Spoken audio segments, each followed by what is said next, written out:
How do you define creativity? I have no idea what I'm doing, but I know I'm doing it really, really well. Like, how would you introduce yourself if you just met me? Like, how do you lead with singer, therapist, Carlos? I mean, when I introduce myself, it's just, hey, I'm Carlos. You know, how you doing? But once we get into the, well, what do you do? That. Um, I usually lead with. Sometimes I feel it's driven by the environment. Which is interesting now that I think about it. See, all right, these questions are You already see what- working. you see wow. what I'm saying? Yeah. I'm like, okay, yeah. But usually, my profession, which is, licensed therapist, and I usually lead with that. And I say, I'm a musician at night, singer, songwriter, guitar player, and then they always ask me more about that than Right. the other thing. Usually with the therapy, I get the good old fashioned, "Are you analyzing me right now?" In which I say, "Not unless you're paying me." That's a good answer. Yeah, I love that answer. That's interesting you said that though, because why do you think that is? That it depends the setting. I mean, if I'm in more of a like an artistic kind of Right. setting and I'm surrounded by creatives, I'm like, hey, I'm a singer songwriter. But if I'm in like some networking event or Right. something, I'm like, well, no, I'm a licensed mental health counselor. And it's interesting. I mean, I end up talking about both Yeah. anyway. But do you think as you get older, you kind of just say like, oh, I do this, I do that, a little bit of both, instead of like kind of zoning them out? Yeah, I think, well, as I get older, I try and like, I don't really talk about it much, to be honest with you. I just like to meet people and have conversation, but of course it always pops up, Yeah. so, what is it that you do?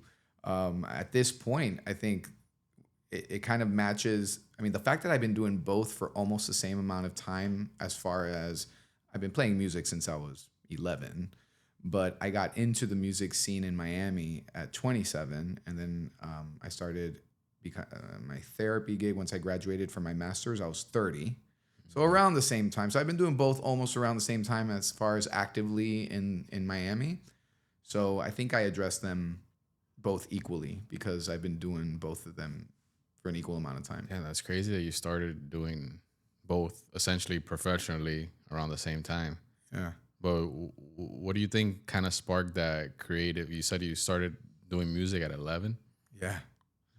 Yeah. I mean, like singing in the back seat of the car, and my dad was like really into Motown and playing a lot of that. And then him hearing me sing in the back seat, and he's like, hey, you're pretty good, and at 11, I just wanted to pick up the guitar. There was a summer where my parents couldn't afford to send me to any type of summer camp. And I was so bored. And I was looking for something in a closet, and there was a guitar there. Wow. And I was like, let me pick this up. I didn't know how to tune a guitar, so it was completely out of tune. But I just started like just messing around with it, and then figuring out, like, a friend of mine was like, you need to tune that thing, right? I'm like, oh, my bad. All right. So learning how to tune a guitar, and then just taught myself how to play. As a summer of I was like, I forget what year it was actually, but yeah, it was a good summer. Like by the time I started school, like I was already playing 2 or 3 songs, like pretty Self-taught too. Self-taught, yeah. Wow. I feel like that's the best way to learn, to be honest. I mean, you might pick up some bad habits, but it's like if you could teach yourself, that means you're like determined enough to learn versus having someone there like pushing you. Yeah, man. Yeah, it's funny. My bandmates get really upset with me when I say this, but I always say, hey, remember, I'm not a musician. They're like, shut up. Of course you are. I'm like, but I mean, like they ask me like these questions. I'm like, I don't know. I just do this one thing with my finger here. I just like the way it sounds. Yeah. Yeah. And they're like, oh, okay. And they're like, thankfully they're well trained, so they can like decipher Right. what I'm doing. They talk to each other, oh, I know what he's doing. He's doing that. I feel like it's good in a band. You have people that are like professionally trained, and then someone who's wasn't traditionally trained, and you kind of like can learn from each other. Oh yeah, absolutely. So what led you into therapy?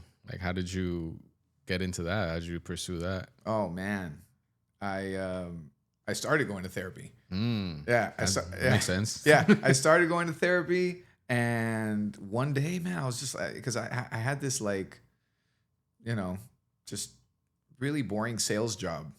I was in college, and everyone's like, you need to do sales, and I'm like, I hate sales. But then I graduated, and I'm like, oh, I don't know if we can curse here, but Yeah, of course. okay. Like I was like, oh shit, like I need to make a living, and yeah, like I just went into sales, but I hated it. And then I started going to my own therapy, and eventually I looked at my therapist, and I'm like, I want to do what you do.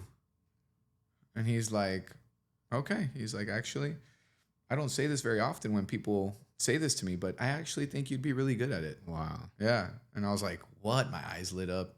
Now you gotta do it. Yeah. And he like mapped out the whole thing for me. And I think that like probably like 2 weeks after that session, I had already applied for a master's program and already got the ball rolling. And this was around like April, May of whatever year that was. And then I started in September. Damn. Yeah. So you were never like, oh, I'm gonna be a rock star musician. Like this is plan A, no plan B. You were kind of doing both. I mean, you know, it's an unfortunate story that I'm grateful for now, but you know, I'm a first generation immigrant. I was born in Santiago, Chile. My parents brought me here when I was 1. We went back to Chile to live when I was like 9, and we came back. I was around 14, and so I got to spend some time in Chile, which was really nice. But so I actually learned guitar in Chile, and I got inspired because a lot of people in my family know how to play guitar. So, but as good as I was getting with music, my parents were like, okay, like, relax. Like, that's not what you're going to do for a living. Yeah. Like, put down the guitar. Okay, enough. Ya, deja la musiquita. Yeah, and eventually, after high school, I graduated, and that dream just kind of died. I was like, I got to go to college. I got to make a living. My parents can, as hard working as they were, they can only take me so far or help me, to a certain point. So I need to start, kind of fending for myself. And I went to college, went to FIU, and I didn't pick up the guitar. Man, I was 18 when I started college. I didn't pick up the guitar till I was 25. Sheesh. So I didn't play. I would play at parties, like little get-togethers here and there. Like I'd play a little bit, but I didn't pick up the guitar at all because it was just like, you have to get a career and you have to make a living, and then eventually, I went into my first marriage and then had my 2 kids. And yeah, like, I got into playing music locally because I had 2 little ones and I was in my master's program and I needed to make a living. So I actually started playing music and started a band and started gigging for a living, like to make money. It wasn't because, I want to make it and like, you kind of went backwards. Right. Yeah. Like, and it wasn't like, again, I'm not like, I need to make it. I want to get signed. I want to like, no, like I was, I knew that you saw an opportunity. I was just like, if I can locally make extra money and like put food on my table and do it playing music, so I can go to school during the day and study and honor my responsibilities to my children, and kind of they go to sleep. I had a good support system where they were cared for, and I can go out and play gigs and no rock star life. I wasn't out getting drunk. I wasn't partying. I would play my gig. I'd pack up, see you later, and go home to my kids, wake up the next day, take them to school. And, it's crazy because like that it seems counterintuitive, but that career or gigging, I guess you call it, gives you the freedom to like have more time during the day to pursue your masters, to be with your kids. But it's also like very taxing and tiring because you're up, but like you're working when everyone's sleeping. Right. Yeah. It was intense. And then by the time I graduated, 2011, I mean, I just kept getting booked. And I was like, I'm not going to stop now. Like this is cool, and just never stopped. Damn, that's cool because usually it's like when you're younger, you're like, well, I'm going to give this a shot. And then people it kind of makes sense doing it backwards because when you're young, if you don't quote unquote make it after a certain amount of time, you kind of get like discouraged, or you're like, oh, maybe I should get serious and go to school or whatever. But you were already going to school, and you were like, no, let me do this to fund my studies Yeah. the other way. So then since you weren't taking it as serious, maybe that's what kind of led you to kept getting booked and kind of make a name for yourself. Yeah, well, I mean, it was honoring my responsibilities, like, once you have kids, it's, you have to keep your cup full. Yeah. But I mean, you got 2 lives that, you need to make sure they're okay, and so I was just trying to fulfill that responsibility and be the best dad I can be. That's awesome, man.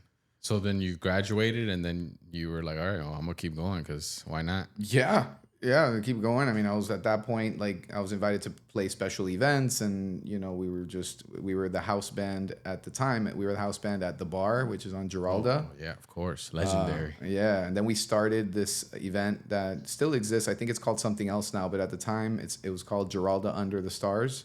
And we were the band that played on the street. We've probably heard you a couple times and didn't even know it. Oh yeah, a lot of people are like, there used to be a band that played here before they paved, before they put the pavers. They used to close the street, and they'd put a band here, and I'm like, no shit. I'm like, were they good? Like, oh yeah, man, they were awesome, dude. I had a lot of nights out there. Yeah. Man. Oh, that was the spot. It was, yeah, man. And then there was an era where they had bands inside. Right. And then we were the band that performed inside. And then we performed other places too, all the other like live venues in Miami. But around that time where I was graduating and all that, like that was happening. And it was just a lot of fun, man. Yeah. It was a lot of fun. And then, and now, just a quick little, like, it's really crazy.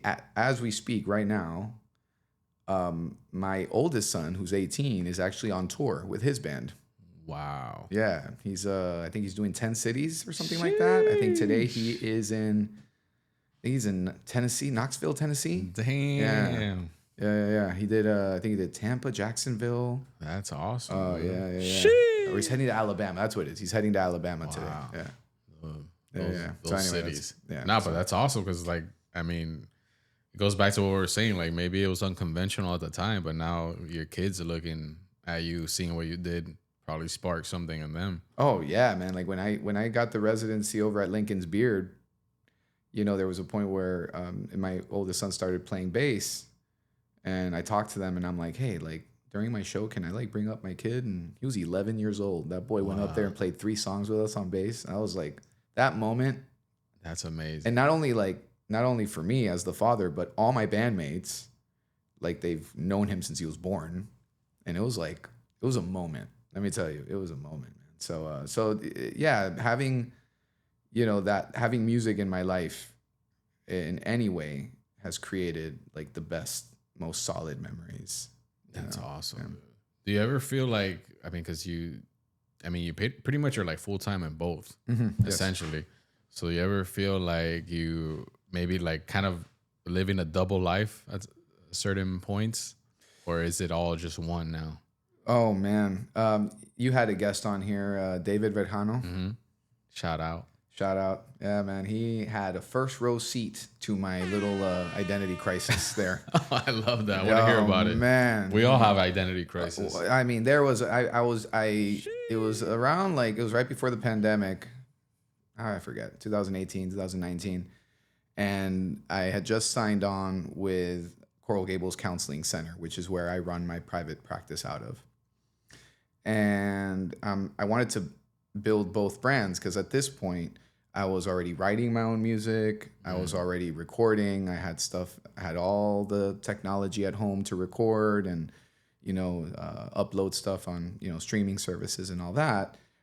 So I was working on my branding for the music, but then so basically it was like, oh my gosh, like, how do I hide my music persona from my patients? And then how do I was trying to separate I was trying to separate both of them. Like, no, I don't want people to know I'm a therapist when I'm playing. I want people to look at me as a singer-songwriter. Right. And when I'm in the therapy chair, I want them to look at me as a therapist, not like, oh, he's also a singer, like he was probably hungover from last night. I don't know. You know what I mean? Like, I Yeah. don't know what they're thinking. So I was like, David, what do I do, man? Like, you know, do I have the Instagram thing? That was the Right, biggest of point of course. contention. I had 2 accounts. Uh-oh.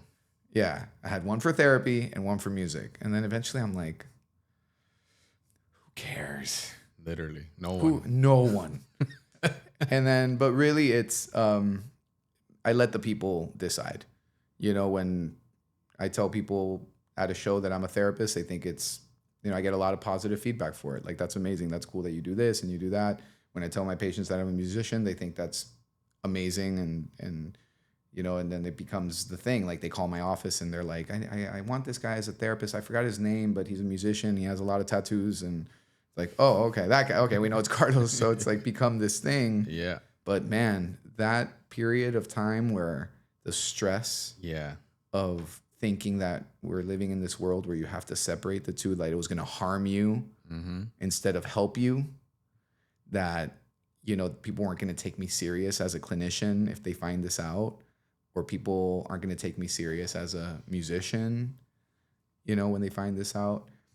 You know, which, you know, every music scene has its beautiful sides. And then there's like these dark spaces where there's musicians out there where they're probably like, well, he's not an actual musician. He's actually a therapist, you know, like he's not doing it full time like us, Right. you know, whatever, you know. And thankfully, Rick Rubin comes out with a book and he says, if you think that you can just be a musician and not have a job to support you, then you're crazy. And I'm like, thanks, Rick Rubin.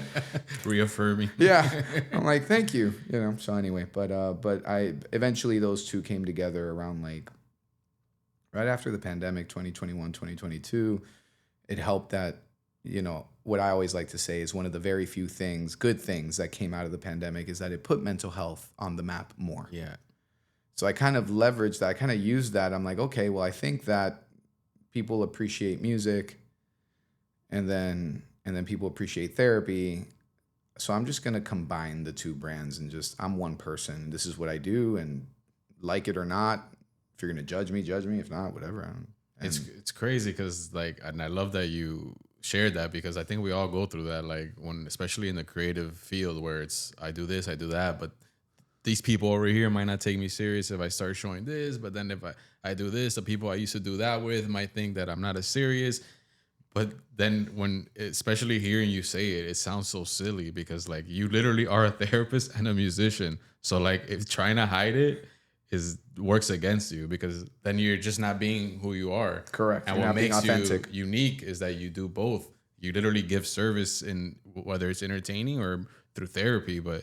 And then like you said, then you start to realize that showing everything of who you are is what people like. Yeah. And then that is your brand. And then Yeah. people start asking like, oh, I want the musician therapist. That's cool. Or, I like going to his show because he's a therapist. I want to support him.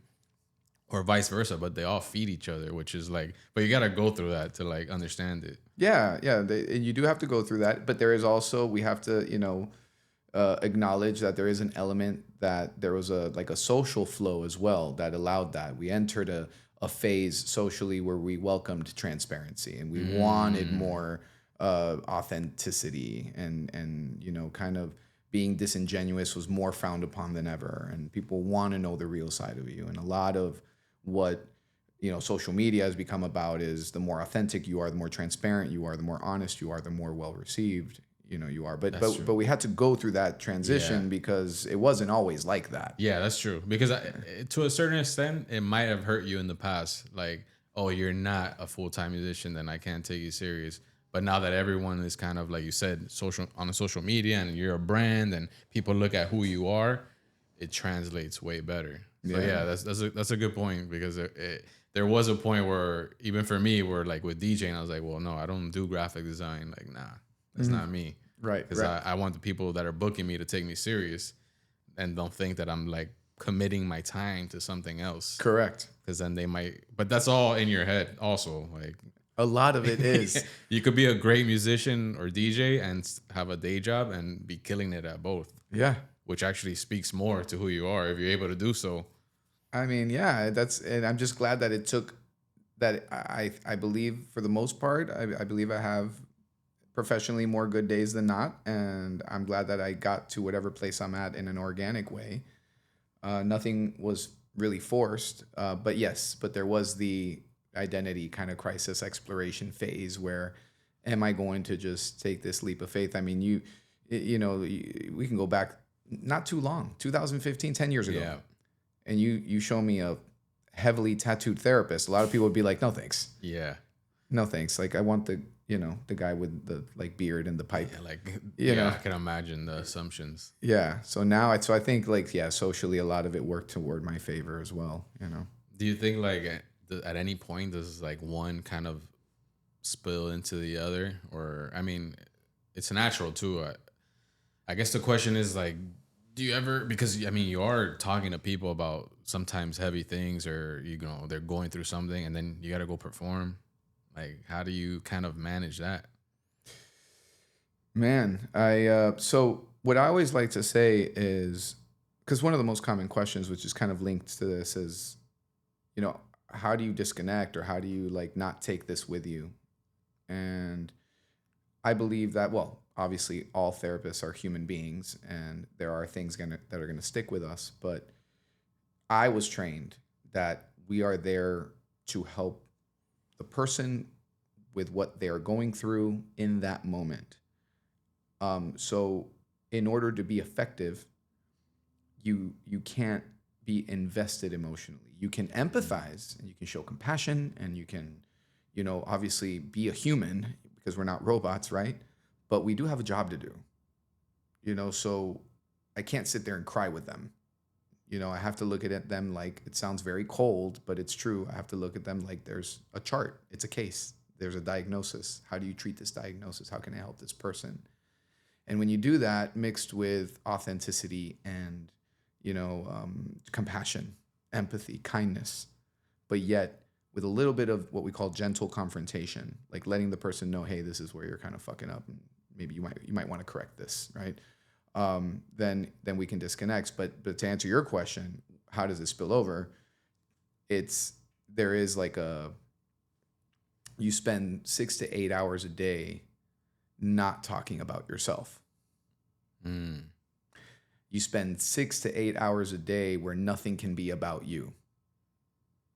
Your feelings don't matter here, right? And if they do, you got to catch it. And you got to make sure it doesn't transfer to the patient. So it's 6 to 8 hours where nobody gives a shit about you. You only care about the person in front of you. So when I go play, it's all about me emotionally. So all that tension, there's not an emotion tied to it. I'm not necessarily sad or angry or resentful or anything like. It's just tension. You build tension. We are egocentric creatures. So if you can't talk about yourself for 8 hours, that builds. I mean, think about that for a second. You can't say a single thing about yourself for 8 hours a day.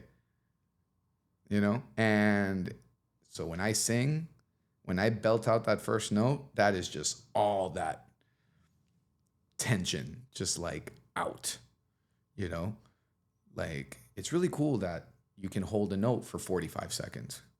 Why do you do that? Because it's literally meditation. Wow. Yeah, it's funny because people are like, oh, you're such a show off. Like, thank you. I appreciate that. But that's not why I do it. I hold that note for 45 seconds because it's literally a breathing exercise. You have to almost. Yeah. So I can hold that note and hold it and hold it. And the way I feel when I'm done, I don't even hear the people clapping. Because, yeah, it's impressive. So people are like, whoa, yeah, I don't even hear that. I'm just like, oh, that felt good. And I usually look at my bandmates and I always say that. I'm always like, oh, that felt good. I needed that. It's your therapy. That is my therapy. It's my outlet. Yeah, man. So it does spill over, I guess. Yeah, I've never, I guess, heard it that way. That's interesting because I guess like maybe sometimes you go into a show and you're not feeling maybe excited or up to, up, like have the energy to like go perform. But I guess because what you described while you're doing your therapy work, you're able to almost compartmentalize everything. So like, even if there's something else besides your work, like it could be family, it could be something going on, you're kind of able to like separate that because like that's your time. That's right, man. And it's it's fascinating. It's fascinating because I get home and it's like I continue to I continue to give. continue to give, you know, and you got to be careful with that, you know, like you know, it's like, oh, wait a minute, I'm going against the advice that I'm giving people. Wow. Yeah. So I'm like, so the nights I don't gig, I have to like work out, you know, or read something or, you know, watch a show that I like, you know, like, well, I don't like that show. Nobody asked you. It's for me. This is for me. That's okay. Yeah. We're watching UFC tonight. Yeah, exactly. We don't want to. I don't want a lot of things. I don't know what to tell you. Yeah. Yeah, it's true because sometimes maybe it could be seen as selfish, but I feel like especially, I mean, as a man, as a dad, as a creative, as a self-employed business, you know, you do need some sort of outlet, and sometimes people don't have that, and that's can kind of cause like frustration or built up tension. Yeah. Yeah, but the days that I gig, man, I can't get there fast enough, man. I have everything prepared always, and I just can't get to the gig fast enough, man. I just love it. Yeah. Yeah, as I get older, I started looking at DJing like that, like because when you do it for so long, in the beginning, it's like I'm gonna be a big name DJ rock star. You have that dream, then you kind of achieve some success, and you're like, okay, now this is like my livelihood. It's like a job, like it's almost an obligation. Like I have to every week. I'm gigging, I'm making money. But then there you get to a point where it's like, all right, like why am I doing this? Like I gotta enjoy it. Like I get to like entertain people. Like that's a responsibility also. Like and you reached that point? You feel you reached that point with DJing? Yeah. Also because I was aware enough to be like, okay, I had to like almost cut back on my gigging to be able to enjoy it because it was becoming a job. I see. Which was what I wanted in right, the beginning. Right, of course. But you know, you get older, you change, family, all these things. But yeah, and when I was younger, I would. That's why I asked you that question and I think a lot of not just DJs, I mean creatives in general, go through that where like you gotta go, especially entertainers too. Like you gotta go show up somewhere where you're the one entertaining and giving, but like you might feel like shit inside. Yeah. But you gotta like turn that off. So then like if you do that enough, it becomes a habit, and then you're always shutting yourself off because you gotta please the crowd. But then you're just left in your pile of shit. Yeah. Then you become that angry artist. So many angry artists out there, man. Oh my God. I'm like, what's wrong? Dude, you get to. Do you remember a time that you loved doing this? Like, how did you get? And then that makes so much. Yeah, man. Like, I mean, I've had to play the long game.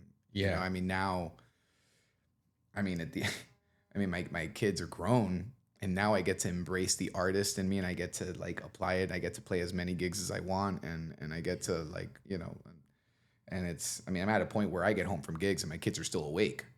You know, yeah. Like I get home and they're like, "What time is it?" Is this a decent time to get home? You're the child now. Yeah. I'm like, what? I was having fun. You know? Yeah. So, but there was a point in time where, I had to balance it more. Yeah. Like, okay, like I know you if it were up to you, you'd sing every night of the week. Right. But no, man, like you gotta help them with their homework. You gotta make sure that their clothes are ready. You gotta like, you know. Yeah, and it makes you a better musician, entertainer, creative. Yeah, exactly. When you're able to do that. Do you ever like?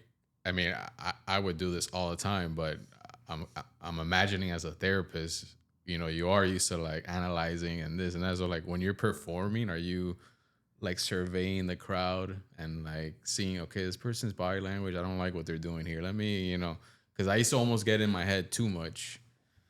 I would like see things in the crowd and I'm like, oh, I need to like, no, this is wrong. I need to do this. Da, da, da, da. When it's like, I would see my peers and they don't give a fuck. Right. And I would see them have a great night, but it's almost because they were just like, I'm gonna do my thing. I don't care what anyone else is thinking or moving or whatever.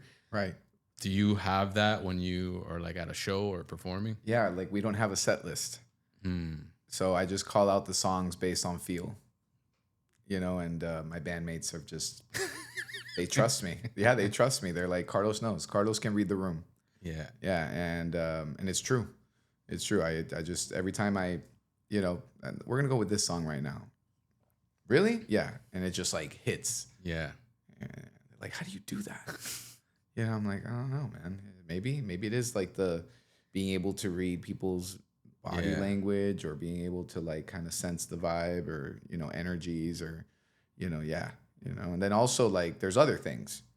There's demographic, Right. you know. If I'm in a room, you know, age group is 25 to 34, okay, like let's try these songs. You know, if it's an older crowd, okay, let's try these songs, you know, and then go from there. Yeah, no, for sure. I mean, this being able to adapt, it's huge. And being able to know songs where you can do both. Yeah.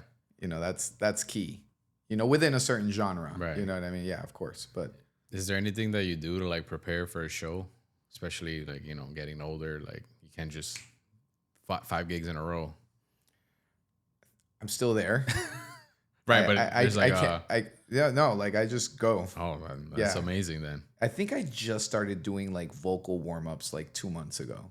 you're a musician, you're professional. Yeah, I just started. Like there's like on Spotify, like there's just like 5-minute vocal Oh, warm-ups. yeah. They're very annoying. But I've just like, let me just do it. You know what I mean? So I'll be in the car like doing all those like exercises. I think they help. And I Yeah, think they it's a don't good hurt. habit because I think eventually, you know, and I would say the next 5 to 10 years, my voice is going to start to fade in some way, and you're going to have to train it and do proper warm ups and be more kind to it and more gentle with it. And so I figure I'll just start the habit now. But so many shows, I just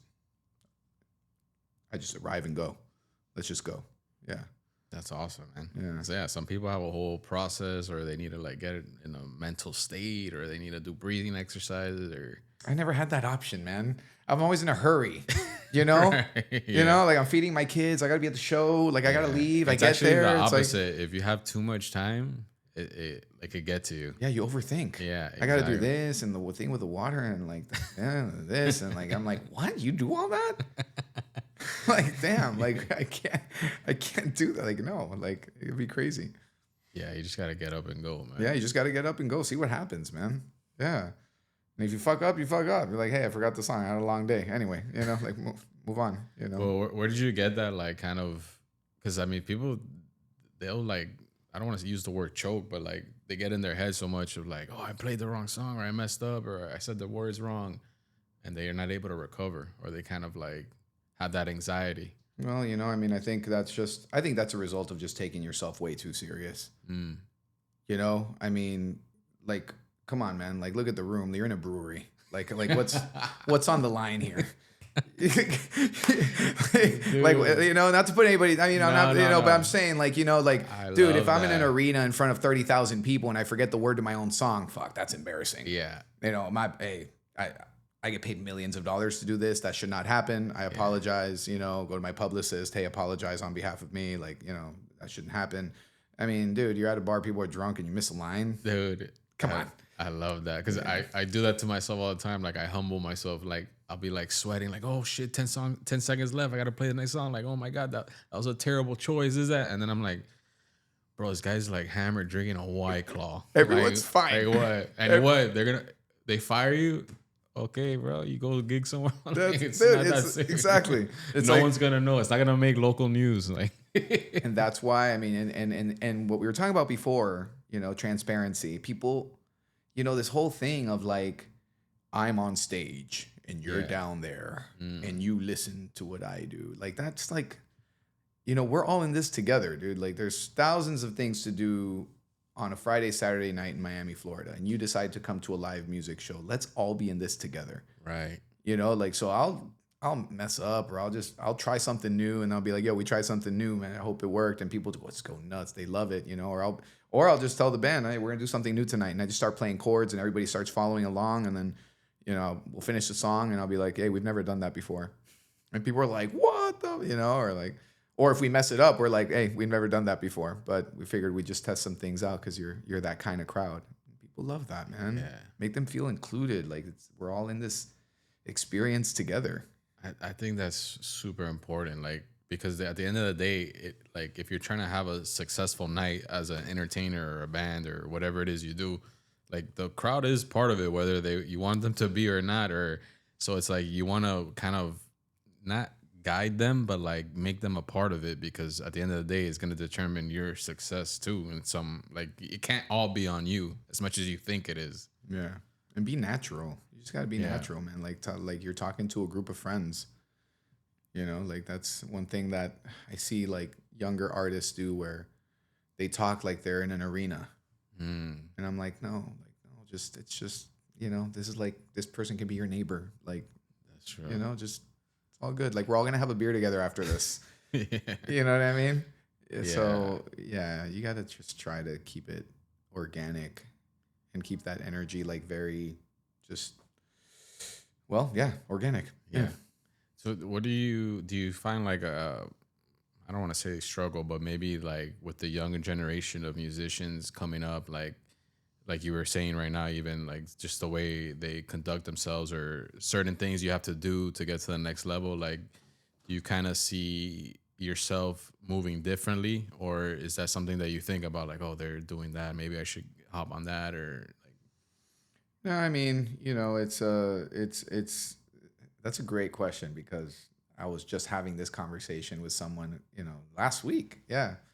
And it is really a bizarre experience. And we were at an event together yeah, where I was talking about the age thing and yeah, so but it is a bizarre experience where you have to sit and accept the fact that you are far enough away age wise where there is a little bit of a disconnect, and you have to accept that. So you got to be careful, like something that a 22-year-old likes right now, if I try to like write music like that, it's just not going to come off as authentic coming from someone like me.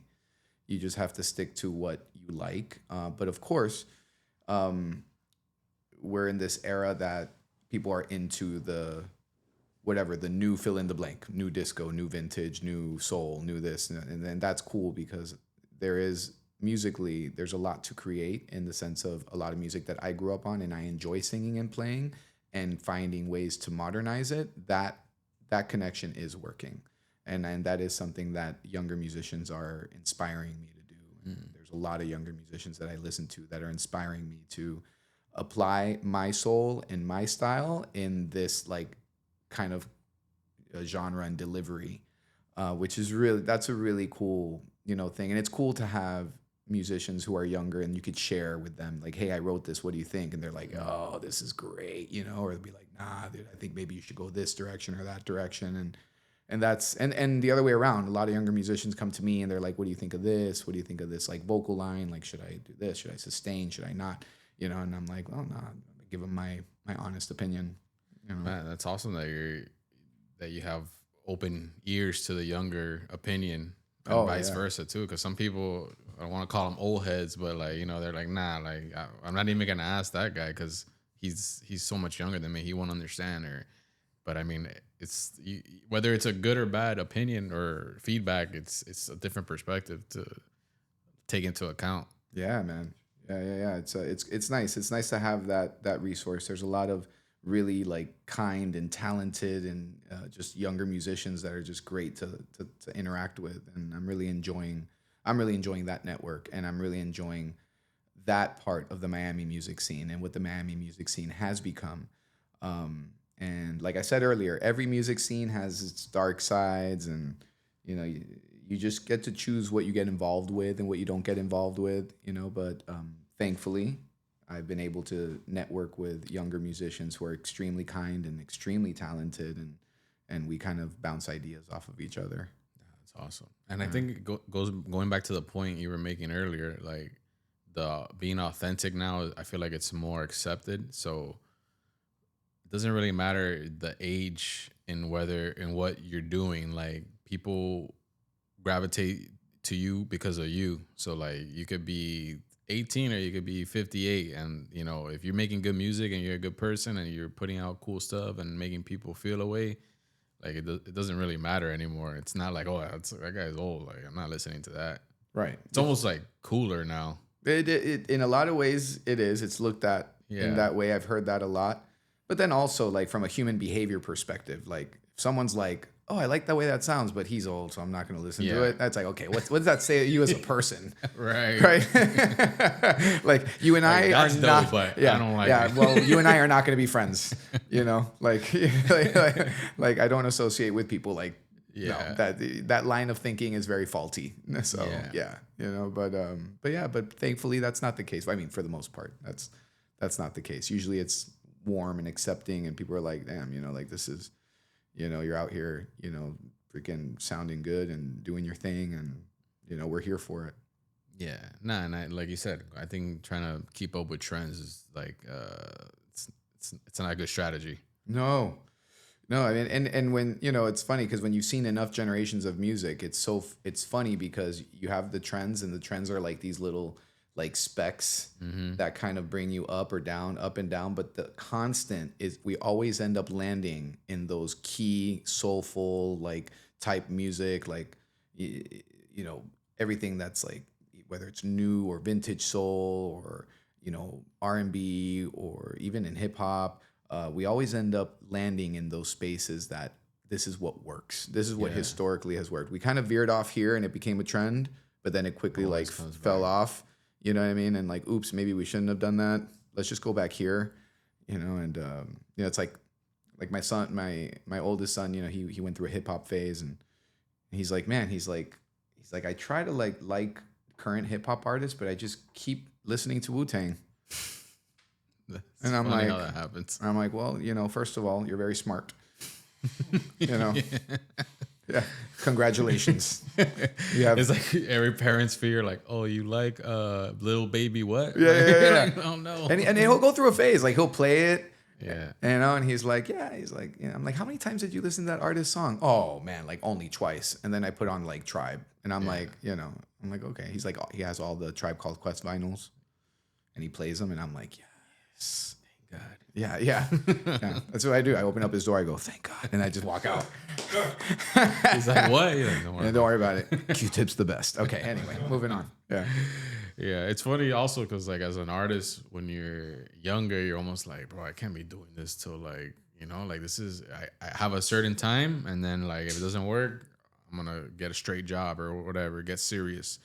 But then when I got older, I'm like, oh, this is actually great. Like I could do this forever. Yeah. Like it's You the could. reverse, and then I start because when you're young, you can't really see it, but when you get older, you start like studying other artists, creatives, entertainers, and I see like, oh man, like these guys, like George Clooney didn't pop till he was like 50. Right. And he just stayed consistent. He just kept at it. And now, yeah, he's this guy or this girl or whatever. But they do that till they die. Exactly. You just keep doing it, and whatever happens around you is gonna happen. Yeah. And it's just fascinating how that works, man. I got to share this though, because we got a good laugh of it, because my son is actually a fan also. A local brewery here, Lincoln's Beard, is having their 9-year anniversary party, and they asked my band to play. And they're like, yeah, you're gonna play before this other act. It's a old hip hop group called Black Sheep. Wow. And I was like, I'm sorry, what? No big deal. I was like, they're like, oh, do you know who they are? I'm like, okay. They're having some dope bookings over there, man. Yeah. I was like, so wait a minute. I'm sorry. Run this by me again. You're going to hire a big brass band to play before one of my favorite hip hop artists of the time? Okay. That's cool. All right. And then there's the flyer. It says Tremora and then Black Sheep. I'm like, and it's like my picture and his picture. And I'm like, this is okay. This is fucking crazy. My son's like, that's so cool. Can I go? I'm like, of course. Yeah, man. Who would have thought? Yeah. Yeah, seriously. That's crazy. Yeah, it is wild. Black Sheep and your band. Yeah. Oh man. Is there you think there's any advice you would have given your younger self now, kind of knowing what you know now as a musician? Yeah. Make it before streaming services become a thing. That's true. Once you hear the word Spotify, give up. No, I'm just kidding. No. What advice would I give myself? Oh man, it's just like that game is. It's kind of painful to play that game, because it's just. But I mean, I would say, hey, like, your parents are scared. You're really good. Do something with it now. Don't wait. Just do something with it now. Worst case scenario, you fail, you fall flat on your face, and you're 24, and you can still get up and do a million other things with your life. That's what that would be. That would be the It's advice. good advice. It's good advice for any 20-year-old. Yeah, like, listen, your parents are great, they love you, but in this specific topic, do not listen to them. Yeah. They're wrong. They're just scared because they want you to be a doctor or a lawyer, right? And they don't want you to be a musician, and because not because you're not talented, but because they are scared. They just want what's best for They you. just want what's best for you. Yeah. And so, Yeah, I love that. Well, I'll leave you with this last question, but what does creativity mean to you? creativity to me means gathering all this information that our subconscious collects, and even in consciousness, what all this information we collect, and all that emotion, and all the feelings that we that we have as a result, grabbing that, and then in output creating, like well, yeah, creating something out of it, music, a piece of art. Like, creativity is the result of this turmoil of emotions that are caused by things that we're receiving subconsciously. And I just, and it could be things that are obvious, that are not obvious. And it's, in my case, I get hit a lot with mental health stuff. So when I write songs, it has a lot to do with that pain associated with that,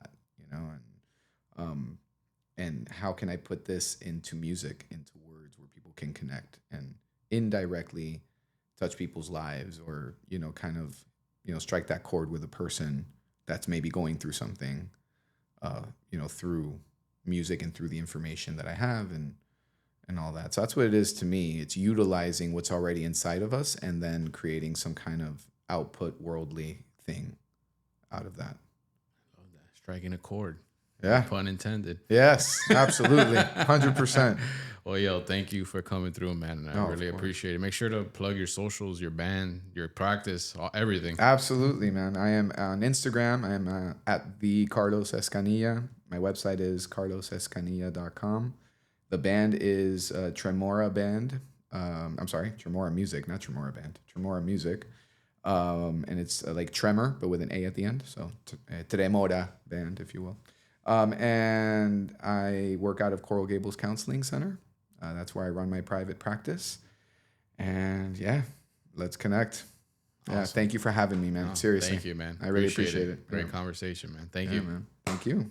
Yeah. Nice.